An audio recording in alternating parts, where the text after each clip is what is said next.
For the past 40 years, the scientific consensus has been that electromagnetic fields exert virtually no influence on our bodies. A group of researchers in Vienna now says that this is not correct. And I'm going to talk about the results of their research and about the dangers of radiation in general with the head of the GeoVital Academy for Radiation Protection and Environmental Medicine. Our guest today in Raum and Zeit Studio Talk is Sascha Hahnen. Hello.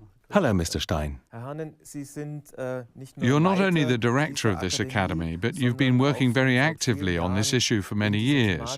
We had a long preliminary discussion during which you told me about your family history. It's very unusual that your father, who was formerly a cabinet maker, is now more or less also an expert on radiation protection.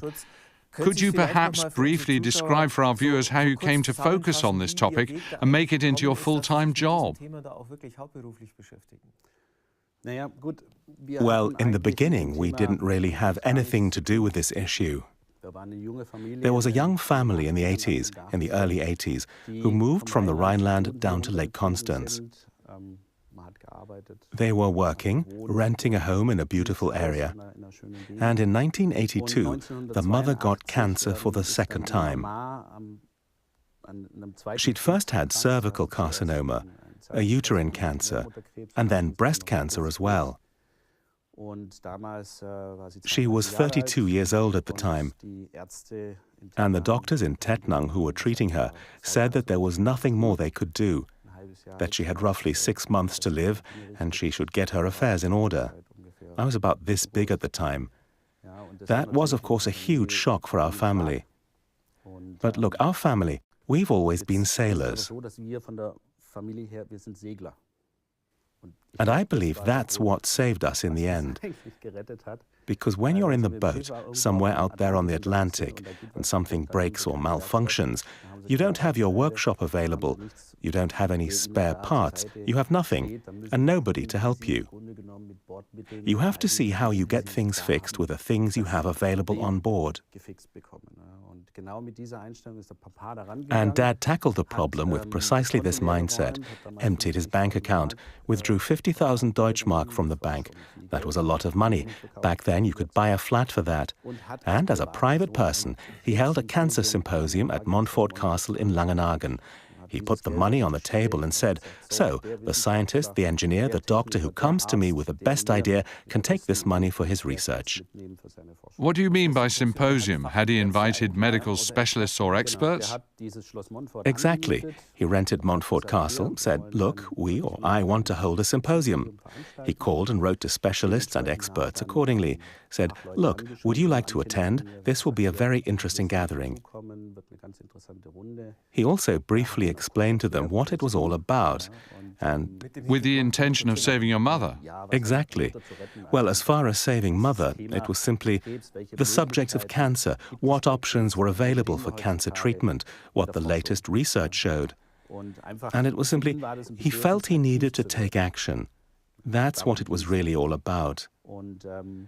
And yes, the interesting thing was that at this cancer symposium, he was the only layman. Everyone else was a specialist, and he was the only layman, and the constant topic of discussion was radiation. Over and over again, radiation, electronic pollution here, geopathic stress there, and lots of similar stuff. And at some point during a coffee break, a professor from the Weihenstephan-Triesdorf University of Applied Sciences went to him and said, wow, Mr. Hahnen, I've been observing you the entire time, and every time the subject of radiation comes up, you're always laughing and smiling to yourself. Why? And he replied, well, you know, you can tell me all sorts of stuff, but I don't believe in that sort of thing. That was his opinion. And this professor said to him, well, have you ever spoken with an expert about these issues, or have you read relevant specialist literature, or educated yourself in this area? Because we're not just putting on a children's party here, we're dealing with a serious topic, okay? And hastily forming an opinion about something you don't understand would be quite presumptuous. Okay, and that had quite an impact on him. Yes, exactly. That was the trigger where he said, okay, the man is right. And so he really did prick up his ears, and suddenly lots and lots of different things came together. So that when he was back home after the cancer symposium, he thought about the location where we were living. And in our residential area, 9 neighbors had died of cancer in 7 years. That was normal. I remember when we were children playing football in a side street and went to Richard's daddy to ask him about lunch or what time it was. Because he had laryngeal cancer, he always took out his microphone and went, wah, wah, wah, wah, wah. And we were so naive and found it interesting and funny. And then we increasingly explored this topic in greater depth, and it got more and more interesting. And suddenly we stood there and said, wait a minute, why is this so? And why is that so? And we had everything right in front of our eyes all those years, but never paid attention to any of it. And then, based on the information from the symposium, you realized that it perhaps had something to do with the living situation. Yes, the general opinion was basically that the patient's immune system had to be built up. Thus, everybody produces its own endogenous cancer cells. And we have leukocytes as well. Those are the killer T cells that attack and destroy cancer cells. But the number of killer T cells is linked to the immune system. That is, in a patient whose immune system is at rock bottom, the number of killer T cells is also at rock bottom, so that his body can't cope with the problem. So he inevitably slips into this situation, and because the cancer cells flow through the body with the blood, they get stuck where the most energy is present, the most radiation. And today we know that these points are primarily grid intersection points. We have an accuracy rate of over 80% down to the centimeter, even though we don't know the people at all and have no idea where they actually sleep or where in their body the disease is located. And that's really remarkable. That's simply too high a figure to be designated as a coincidence. And thus, somewhere in this region is one of these intersection points, roughly 30 centimeters squared, there where I sleep. And these cancer cells require 7 times more energy for growth than normal cells. That means the cancer cells want to congregate at such intersection points, because that's the best milieu for them, where they grow the fastest. And that's why we have this high accuracy rate.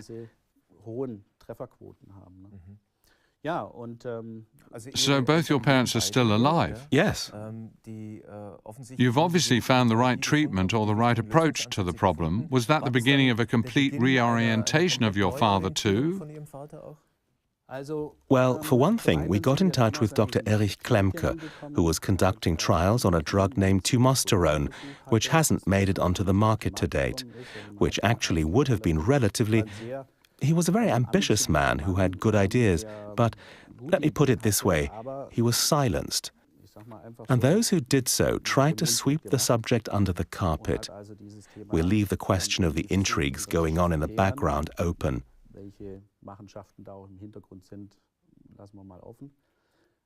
In any case, Mum was treated with this formula back then, and 6 weeks later her cancer was gone. And everyone was going crazy. The entire medical team was utterly amazed and said it was a miracle. Today we know that it had nothing to do with miracles, but that it was a matter of consistently pursuing this path that we said, okay, if we have a cause, radiation, whatever, which takes the immune system down, then we have to remove these factors from the person. Yeah, I have to get the person away from the radiation. I have to try to eliminate the electronic pollution somehow. Today we have the big issue of high-frequency radiation as well. That didn't exist in its current form back then. And so I have to see how I can get the person's immune system up and running again. And when we look at the alternative methods available today, the alternative methods of curing cancer, they all work according to the same principle, namely getting the person's immune system working well again. And that is actually the crucial factor. So after we had this experience, that is, experienced firsthand how quickly the disease was eliminated and how quickly my mother recovered, my dad came and said, for goodness sake, when we know that we have these problems at home, what are the solutions? Back then, there weren't any. Then he began to pick out the engineers, scientists and physicians from the Cancer Symposium group that he thought would work well together. And that's how the Friedrichshafen Geopathic Stress Working Group came about. And the members began to experiment and develop solutions. And what we know today about radiation protection is based largely on the work of this group.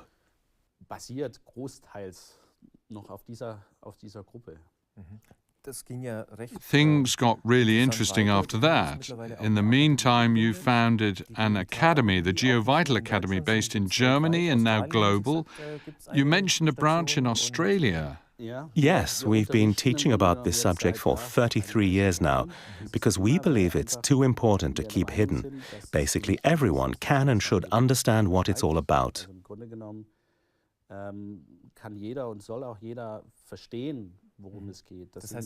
So your father developed such a sense of mission that he said, if this helped us, I want others to know about it too, and that's the basis of all your work.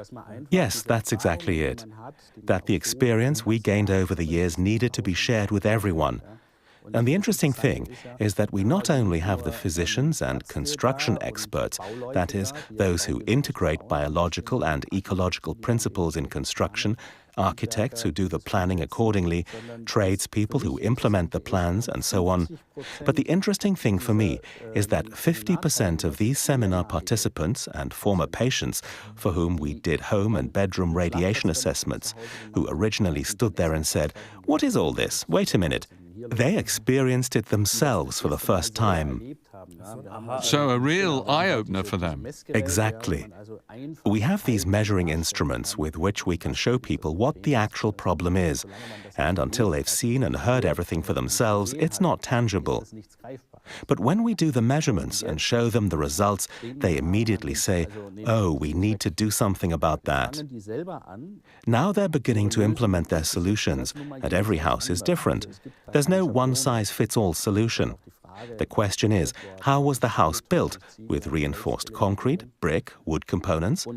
And then you do certain things, change certain things. And then you do follow-up measurements to see how effective the changes are, and so on. Before we go into detail, I'd like to discuss the causes and the underlying principles. In the articles I've read that you wrote for Raum and Zeit, you frequently published articles on the website, I've read about various types of radiation. You distinguish between water veins, ground mixing and fault lines. You explain that there are certain radiation fields in the ground and these are sometimes influenced by geological faults or formations. What kind of an influence does that have on us? Or how should I understand this? Fundamentally, we distinguish two different areas. On the one hand, there's natural radiation, the so-called geopathic stress, and the technical radiation zones, that is, everything that humans have created, so to speak. You mean electronic pollution, phone tower radiation and the like? Exactly. And all of this is pure physics. It's not something you have to believe in. It's physics, pure and simple. And with regard to natural radiation, we distinguish 5 different types of radiation: water veins, fault lines, ground mixing, global lines, and the Curry grid. Those are the 5 types that we, and scientists in general, recognize. There's another type which is still disputed, but we'll omit that for now. So, and the big question from homeowners is, but how does a water vein produce radiation? You have the normal water cycle.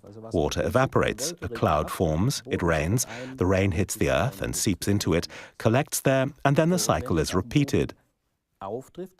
And when the water hits the soil and penetrates it, seeps into it and flows through it, it carries trace elements along with it. Thus, the water is nothing more than the means of transport for the sediments. Think of when there's heavy rainfall and the rivers turn different colors, they suddenly become brown. And this brown is caused by the sediments being transported by the water. And these sediments have very small traces of iron, zinc, copper particles, etc. Now, when an iron particle encounters a copper particle, ionization occurs, and that's what we then designate as ionizing. You can measure it with a scintillation counter, but it's quite complex with regard to the instrumentation, as I need a lot of different things.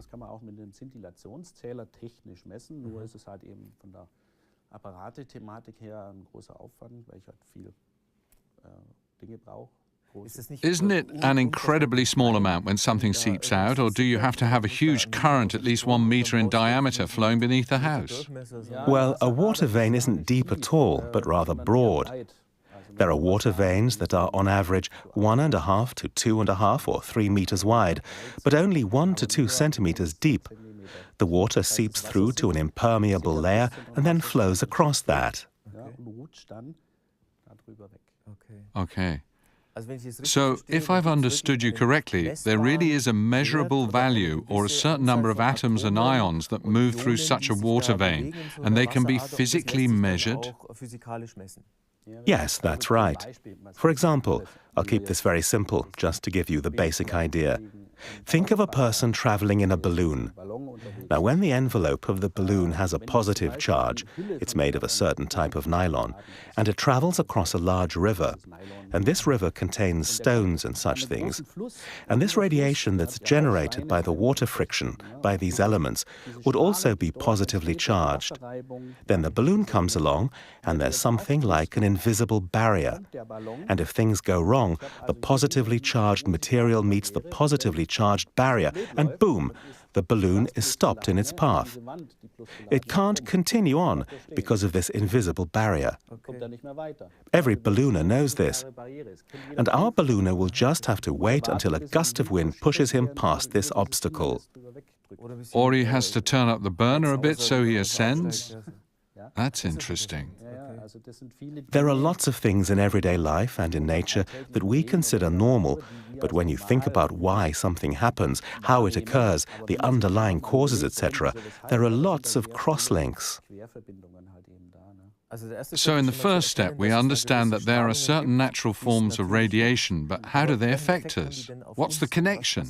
Why do we react to them in such a way that some people become ill or are otherwise influenced by it?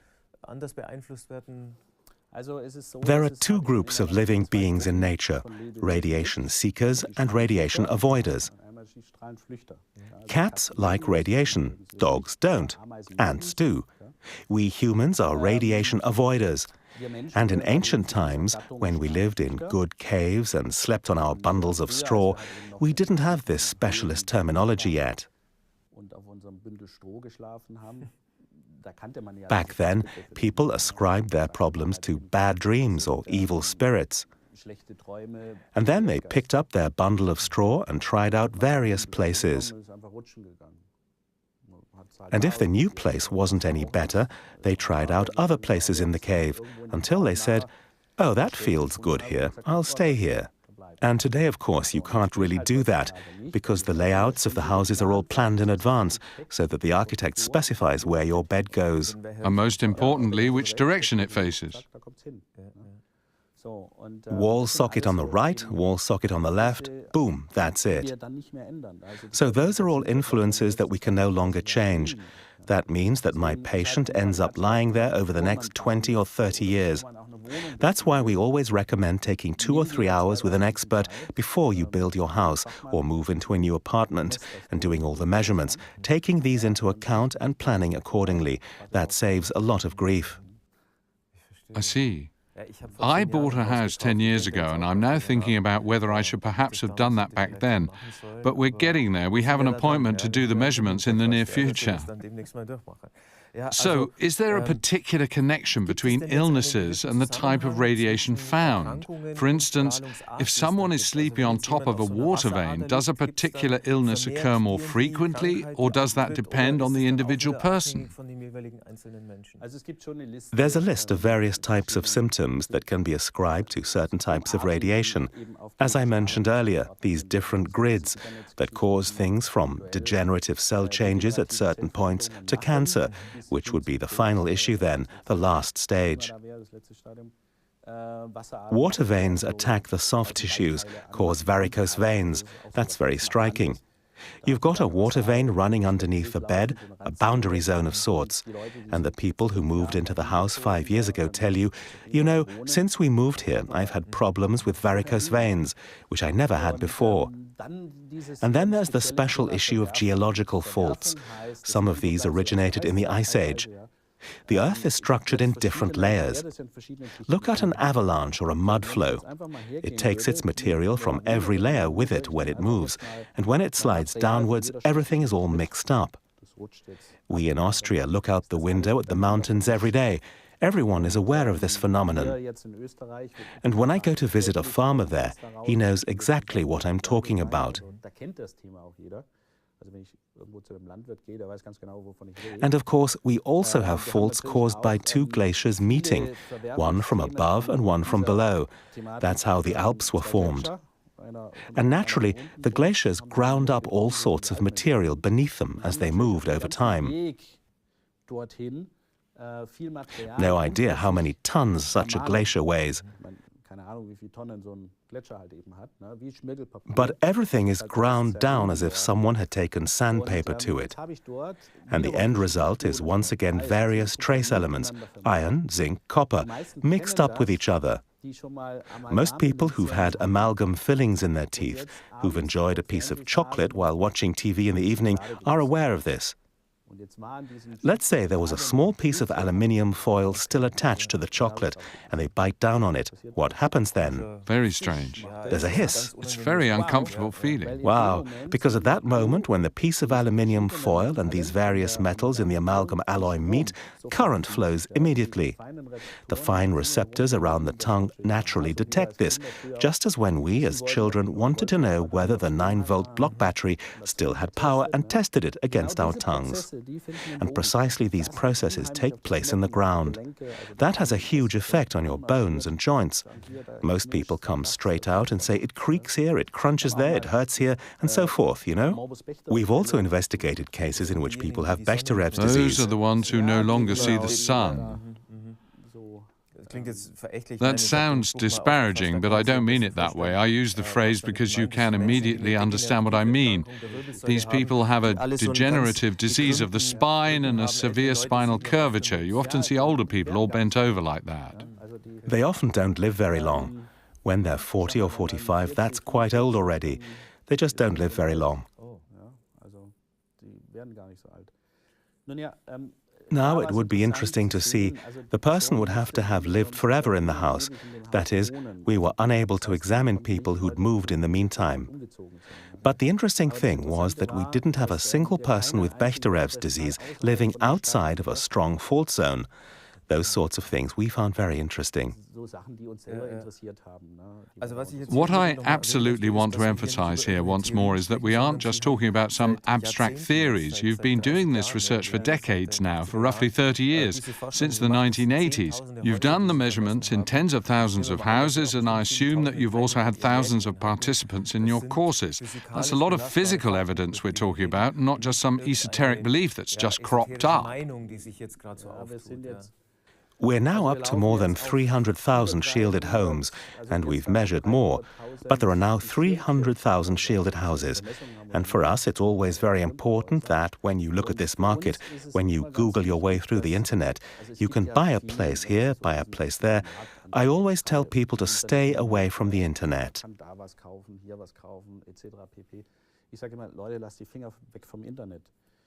You've got dealers and agents, you've got people who are buying and selling things. They don't think at all about the situation that this new customer, this patient, has at home. Now, of course, you can spend insane amounts of money on these places. I myself, as a layman, can't evaluate how good or bad the quality of the material is. But you can part with lots and lots and lots of money for such places. So it's always better to have a sort of guide, to engage an expert with whom you can discuss all these issues in 2 or 3 hours. We like to have the people use the measuring instruments themselves. They live there, and they need to understand what the issues are and how things work. So they can later say, okay, this is the way I want to have things arranged. That brings me to the next question, which I've been wondering about. What procedure do you follow? That is, how do you find the fractures, the fault lines, the radiation fields? Do you take a dowsing rod or high-tech devices like the ones you've shown us? Or what approach do you take? Of course, you can also do this work with technical devices. When we have an industrial inquiry, there's a big company in Munich that returns to us over and over again and says, hey, we need a measurement here. Then I get the equipment from the University of Innsbruck, and we drive over. I need 2 full VW vans full of material, 3 staff members, and that's what it looks like. But they want to have everything properly documented. You can accomplish the same thing with the same results with a normal, classic dowsing rod. You don't need a particular talent or gift for dowsing. Anyone can do it.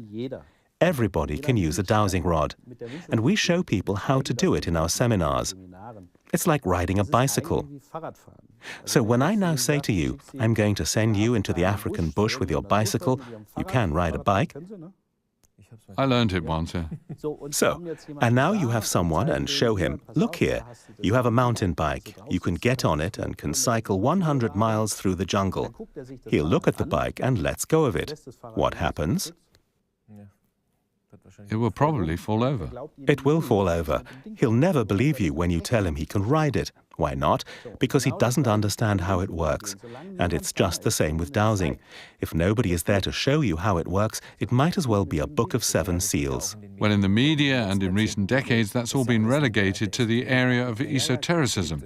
There are various films of crop circles in which people wander around with dowsing rods and everything is presented as being scientifically untenable. Perhaps that's been incorrectly imposed on us. That could, of course, be the case.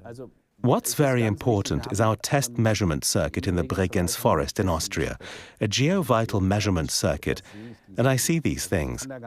There's simply no debate. It's neither here nor there. I see it. We have a correspondingly large number of very experienced dowsers who've been using dowsing rods for decades, and they return to our measuring circuit time and again to test and examine themselves, to calibrate themselves. And that's what we mean by quality, that we simply do things right and teach people how they work so that they understand what's going on. So if we ever did anything wrong, when the changes are implemented and the person living in the house in question came and learned how to do the procedures himself, he can test and check things himself. That way, if an error was made or nonsensical work was carried out, he'd see that.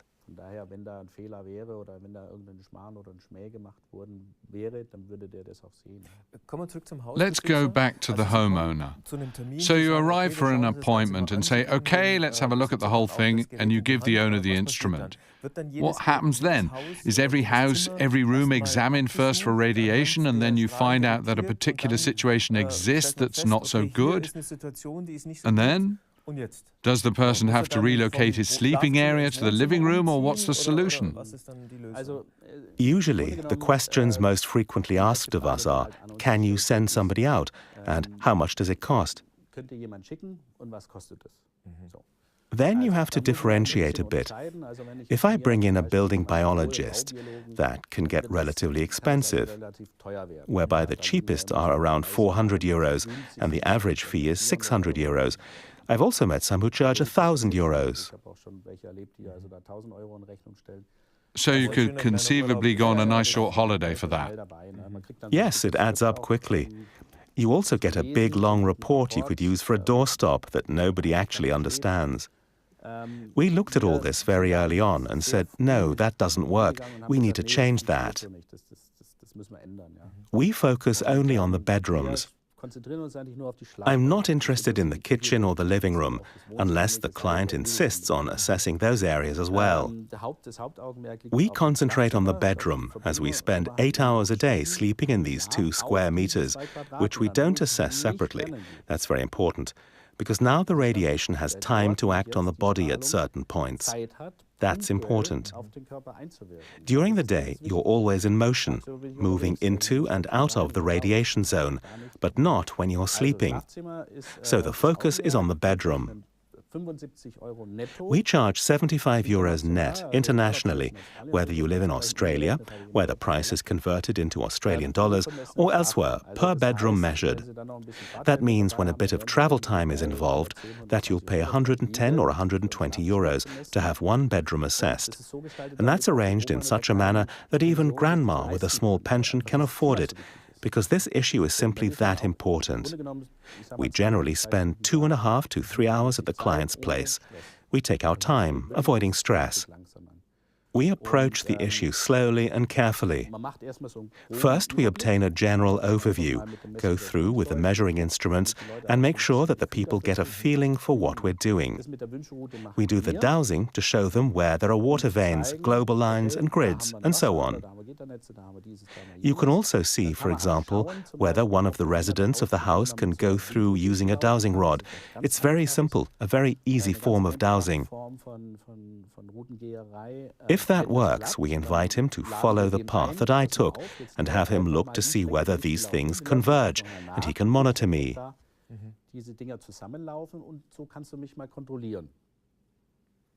That's good.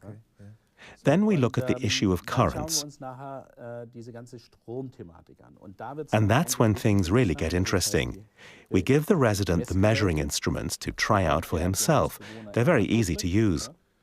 Here, for instance, we have an antenna with which I can measure electrical fields. You can go to the wall with a measuring instrument, and I have a scale here and a figure. And an acceptable value for us should be below 30 volts per meter, for example. Then we're in a range that the nervous system can still cope with. If we get above 30, we're in the red zone, and then the figure indicates that that's no longer okay, and then the alarm sounds at some point. Now we can simply watch what happens when we hold this up here. For example, there's electricity and an electrical field of 620 volts per meter. That's bad, isn't it? That's the way it is at the wall. So when you sleep along a wall with cables running through it, where there's a radio alarm clock next to it, maybe on the desk or on your nightstand... The radio alarm clock is another issue altogether. With regard to the measurements, initially we look only at the low voltage frequencies. Every cable in the wall automatically emits an electrical field. When the current is running through it? When it's connected to electricity. Oh, I thought only when the current was flowing. No, that means that the lamp doesn't have to be lit. If I have a plug, I can stick my finger in it and see if I get a shock. But then there's no current flowing. Yes, but the voltage is there, and it's the voltage that causes the problems for us. The electric potential difference. That means, for example, that I can leave the wife in bed, but we always look to see that both husband and wife are there. So the wife lies down on the bed, and the husband, who has now measured the electricity at the wall, sees where the problem is, what the cause is. He then goes to the foot of the bed, so he's now roughly 2 meters away from the wall. He then takes the measuring instrument and places the antenna between his wife's toes.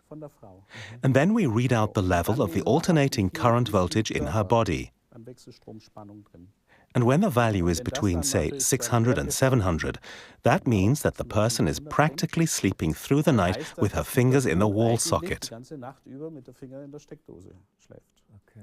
So there's interaction with the voltage even though the electricity is off. The problem is that we don't have an organ that can detect that. We aren't aware of it. Then is that one of the main reasons why we become ill? Or is it the interaction with the fields beneath the house or with other types of radiation? Well, as I mentioned earlier, we have to distinguish between natural and technical radiation. The natural radiation is responsible for cellular changes, tissue damage, bone deformation, cancer, whatever. Technical radiation, that is electronic pollution, affects the nervous system. That means, for example, that it can cause sleep disorders. That's the best-known problem, but it doesn't have to. Even when people say they can sleep well, that doesn't mean that there's no link to cardiac arrhythmias or high blood pressure. When I think about how many people take beta blockers, I'd say a lot of medications could be discontinued if you remove the cause of the problems. Because that's what I do. My person is sitting with his backside on the hot stove and he burns his bottom. And I go and I say, "Here, take an aspirin, it'll help."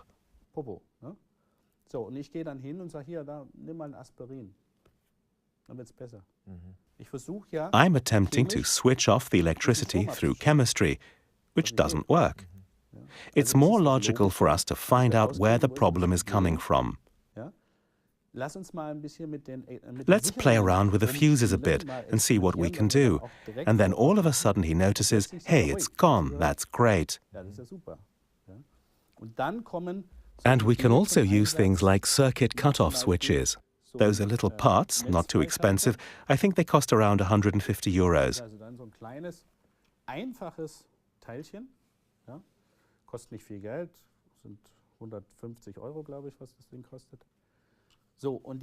And I can take one of those and install it in my fuse box, where the fuse for the bedroom.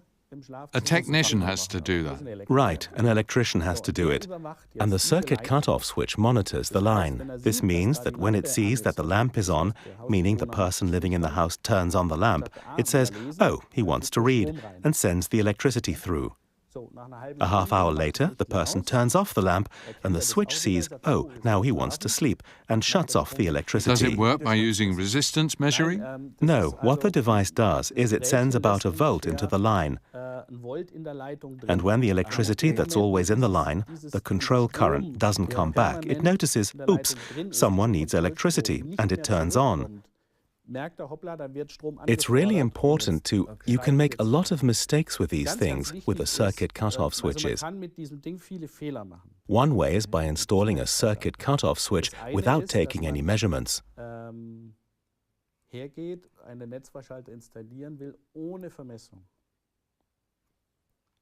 You mean before checking if it's even necessary? I don't have any clue where my electricity is coming from. We might have, and this is normally the case, between 2 and 4 fuses causing the problem in a normal house. Bedroom, bathroom, hallway, for example. I've got a wall, brick, 16 centimeters. Now, of course, it doesn't matter if the line is located here. This is the bedroom line. And then I have another line here. That's the bathroom line. Now, if I turn this one off, but not this one, then I've paid a lot of money, but I don't have any results. And that's what electricians don't understand. They couldn't care less. Their job is just to do the installation. Exactly. If I call the electrician and say, "Oh, I saw in Raum und Zeit that I need a circuit cutoff switch," well, that's wrong. If I call the electrician and have him come by without taking any measurements, that's not going to do much for me. So it's important, first, for me to understand the problem at home. And I need to sort out which fuses are causing the problem. And especially if I have a timber house or a house with lightweight walls, plaster walls, drywall and so on, then the issue very quickly becomes that all the lines from all the adjoining rooms are energizing these wall elements.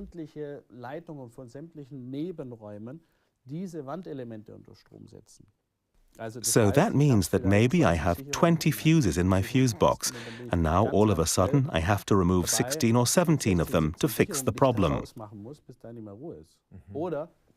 Or maybe I rip out the main switch, but there's still electricity running because it's coming from the neighbors. It's coming in from above or below, or it's a neighbor's wall. I can't get to the switch, and it's supplying electricity to my apartment. That's a piece of information that timber house owners wouldn't like to hear. They think they've got an ecologically sustainable setup. Yeah, it's okay. I mean, like I said, reinforced concrete is the best. Why is that? Because if the steel is made right, it's connected to the ground. It's grounded. Electricity always takes the shortest path. Wherever the best place to discharge is, that's where it goes. That's just how it works physically.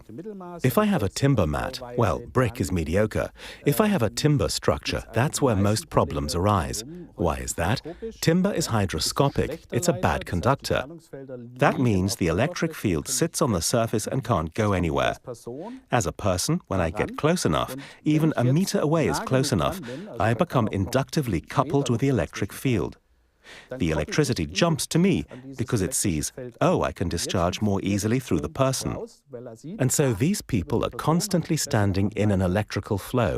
And generally speaking, it gets really bad if I have ceilings, that is, timber floors, timber ceilings, because the lower rooms bring electricity to the floor elements in my kids' room. And if you want a shield now, you can really do a lot in terms of shielding. I can discharge surfaces. There are electroconductive paints for this. It's totally easy to do. But with floors, you're never going to be able to do this, since you need to get inside them. And if you have timber floors, then you're saying, okay, no, I don't want to do that. This really makes me wonder. I also come from the construction industry. I was trained as an electrician, and I've spent a lot of time on construction sites. I'm wondering if this knowledge has been available to you for decades. How is it that architects and engineers aren't aware of this, or even electricians? They're installing these things 1 million times a day throughout the entire world. At some point, they've got to see that this causes certain effects. Yeah, we have a lot of construction people, manual laborers and architects who attend our seminars. What is their reaction? Are they... At first, they're astonished because they had no idea. These are professionals who are sitting in class for the first time and saying, wow, I didn't know that. And then, of course, they see it for themselves with the devices. We do a lot of experiments during those 3 days in our seminars. And yeah, why in the world isn't this general knowledge? Don't ask me, I have no idea. There are always different interests and lobbying at play, just like in the pharmaceutical industry. We have that in construction too. And it always has to do with costs. Electricians. Well, electricians are always sort of the problem for us, because they come and they don't understand what the house owner or the patient needs. And if the house owner says, hey, you, come and install this circuit cutoff switch on this fuse and this fuse and this fuse, because we marked them, the electrician says, this is rubbish. I've been doing this for 30 years. There was never anything like this. There's no problem. He doesn't get it. But why would he? For us, it's important. We have people with health issues. We need to figure out what the problem is. And we make changes to the environment, not the person. We don't do anything with a person. And despite this, we have an 80% average. That's a lot. An 80% improvement rate. That would be like if a person came to me with 5 problems. I can make 4 of the problems go away, but 1 of them remains. But I don't know what that one thing is. We have some patients who don't experience any improvement. And there are some who, within a single week, are saying, wow, I've been running around with this issue for 10 years. Why didn't anybody tell me? So there's no general rule. No. It's different for each person. Well, our rates are very good. We're very good at what we do. That's also why so many people come to us from around the world. It continues to surprise me.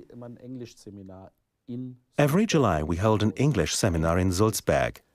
It's the only English seminar we do. And last year we had people from Canada, Indonesia, Kuwait, 4 people from Kuwait, South Africa, then there were 2 people from Mexico, the United States was there, and Pakistan, and then 2 people from Slovenia or Spain.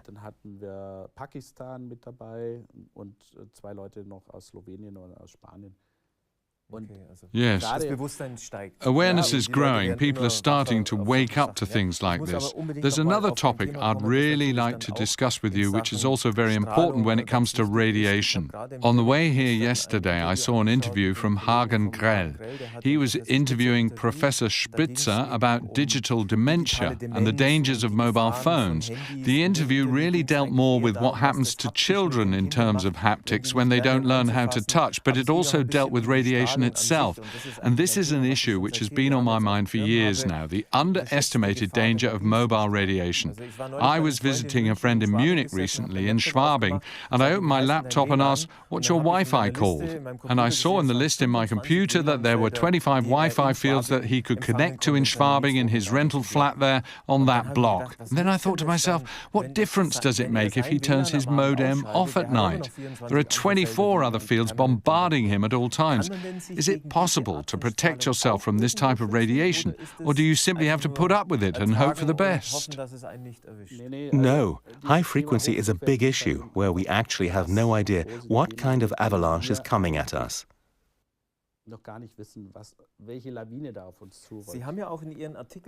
In your article, you mentioned that there are some studies now. For example, in 2007, 12 different research teams in 7 different countries discovered that, this is quite modest, it breaks your DNA and it can't be repaired.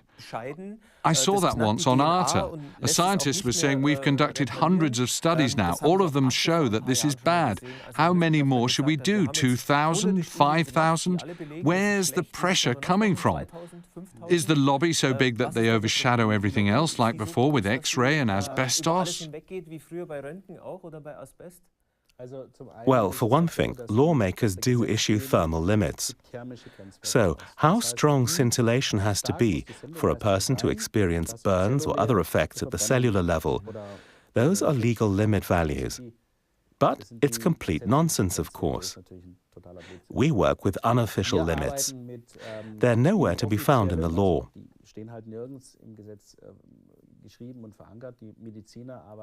Medical professionals actually use limit values where they just say, beyond a certain level, especially in EEG examinations, if you look at the brain waves at the same time you turn on a scintigraphy device, something changes. And so the question is, how high do I have to turn this thing up in order to get a change? And environmental medical professionals would actually like to stay under this threshold value of 30. So 30 microvolts, 30 volts per meter and 30 nanoteslas. That's become established over the course of the last 30 or 35 years. Devices are also made so that they work with these values. This topic has been around for 15 years, and it keeps going. We're on our 8th radio standard now. Just take a moment to let that sink in. We've got GSM, GPS, UMTS, HSDPR, HSUPR, WiMAX, LTE, and now the new thing is air fiber. And every 2 years we get a new one. Why is that? Because it's a product. The industry, the mobile communications industry, makes products faster and faster and faster. And of course, as a user, I'm thinking, wow, that's great, twice as fast, gimme, gimme, gimme. I can surf, I can watch videos. But this means that the old antennas aren't being uninstalled. And all the antennas aren't being combined either. Mobile providers aren't coming along and saying, hey, let's work together. Not at all. Everyone is cooking their own dinner. And the total number of antennas is getting extremely high. When you look at Munich, it's crazy how many antennas there are in a square kilometer. And then we have the Wi-Fi system at home, the wireless network. There's equipment today that I get that doesn't even have a cable. An iPad doesn't have one. You have to use the wireless network. And in this way, technology is basically already showing us where things are headed. And things get even more extreme when you look at the automotive industry, for example. Opel is doing a lot of advertising. We have a Kadett, what's it called, Astra, with a Wi-Fi hotspot inside.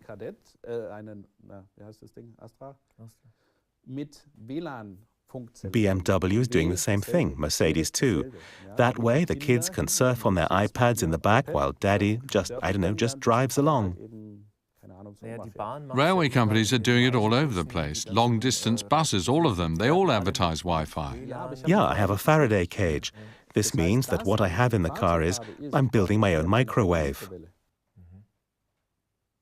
Do you think this development is irreversible? Does half the population have to develop brain tumours before people figure it out, the way it was with asbestos? For decades, asbestos was put in buildings, and then at some point it became obvious that people were getting sicker and sicker. Or like X-ray machines. There used to be pedometers in shoe shops. You could get inside and see whether your toes were really at the front of your shoes. People older than me have told me there used to be things like that. Do we have to wait for a certain amount of stuff to happen before the industry buckles under public pressure? Well, generally, there isn't any way to debate it. Arguing it away doesn't help. Getting upset doesn't help. We're all consumers. We all have mobile phones. We all have laptops. And we want to have them. Whether it makes sense for us to have these things is a whole other discussion. The technology is here, and there's no use trying to get rid of it. That would be like trying to get rid of cars from one day to the next just because of high nitrogen oxide levels. You can't do it. The issue is that we have to learn how to use these technologies in a reasonable way. And that's where we're stuck. There's too little information, especially from the governmental side. Not enough is being done. In Austria, we have the advantage of having the Medical Association of Vienna, which is perhaps the biggest source of information worldwide on this topic. If I go on their website and put in mobile phone and radiation, I get thousands of hits with different studies, articles, and so on dealing with this topic. They're doing a really good job. They collect a lot of information. The question is, what do I want to have at home? How do I want to live? How do I want to be? What about my children? And my primary focus needs to be the bedroom, where I spend 8 hours of the day. I need to take that as a whole and say, okay, I'm going to shield this thing. Because I'm not using Wi-Fi when I'm sleeping. I'm not using my mobile phone either. I want to sleep.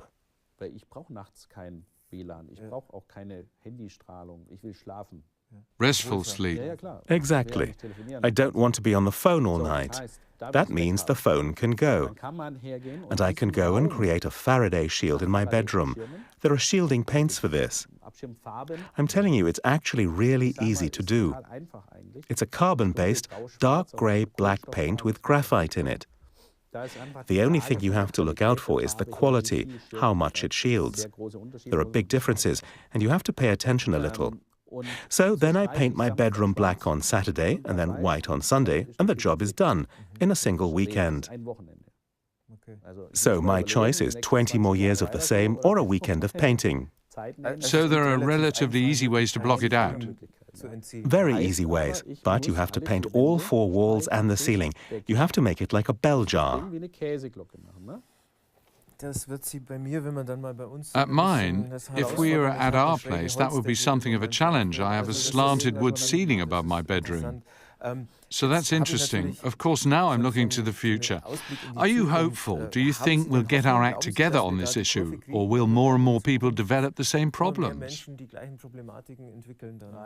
It's going to get worse. Yes, it's going to get worse. We're only at the beginning. And when you look at classic examples, like burnout, it's sort of plateaued in the media. Not only are people always reachable, always stressed out, but there's more and more technology being introduced at the workplace too. Printers are connected to computers via Wi-Fi now. It's all over the place. And now there are refrigerators that can order milk on their own. Right, right. I was at a high-tech trade show, and they had these new refrigerators on display with this system inside that can tell how much milk is left in the carton. And it can order new milk online just like that. Ideally with an LVD chip inside and so on. Right, and there's a panel on the outside too. And then there's hi-fi. There's been a bit of a breakthrough the last 2 years with that.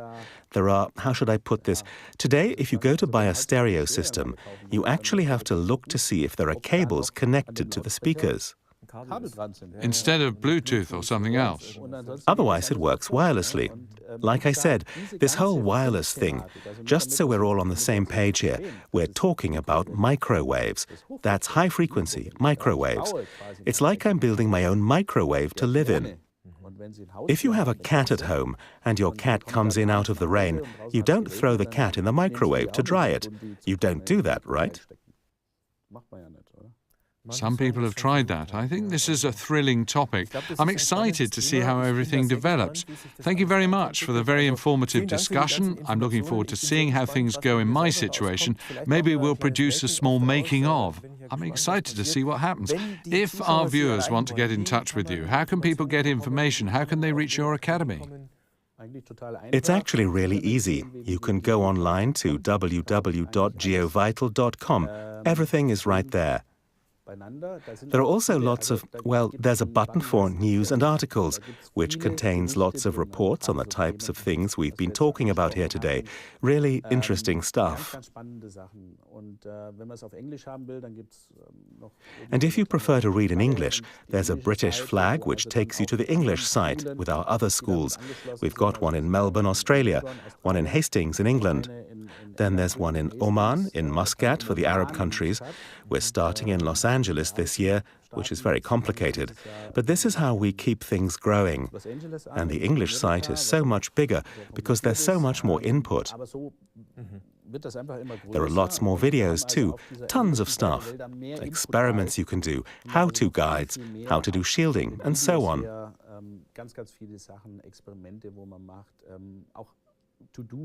Anleitungen, wie schirme ich das, wie mache ich dieses und so weiter. Also sehr, sehr spannend eigentlich, viel Information. It's really exciting.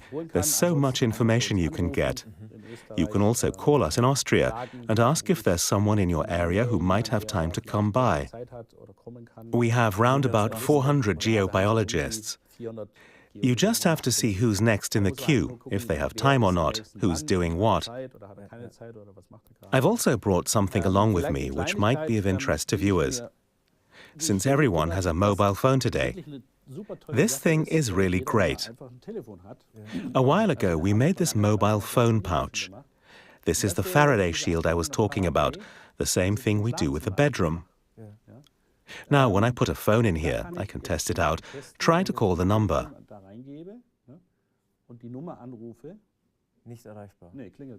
It's unavailable. Right, it doesn't ring. So that's the same principle as the shield I make at home. During the day, it doesn't make any sense, of course, because I want to be reachable. For that, we have this other pouch, this one.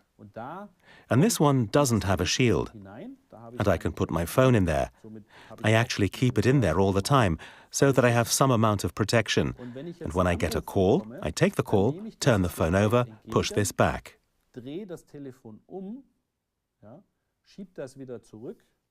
This is because the speaker is on the other side, and then I can use the phone, the microphone is clear, the other person can understand me just fine. Oh, and that's a shield. Now the speaker is on the correct side, and I have this barrier, this silver, inside between my head and the phone. And then the radiation from the phone is deflected away from my head, like a radar reflector. I see.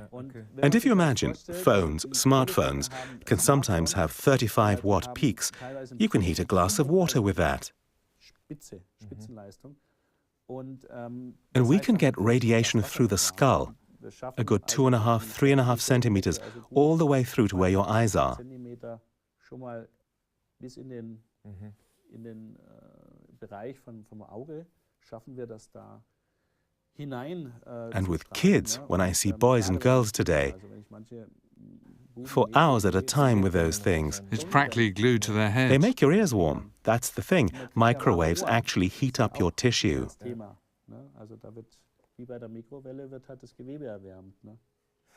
Right, like Professor Spitzer did. The first society to recognize the need for protection and changes in behavior, they're going to win the race economically. And I hope we're a part of it too. So thank you very much for doing the work you do and helping things develop in the right direction. I wish your academy the best of success. I'm personally going to be attending, I'm sure of it. And I'm looking forward to having you over when it's time to work on the bedroom. Great, thank you, Robert. All the best. Have a nice trip back to Lake Constance. And I want to thank all of our viewers for tuning in to this latest edition of Raum und Zeit Studio Talk. Be sure to check out our magazine as well for more lectures and reports about our broadcasts.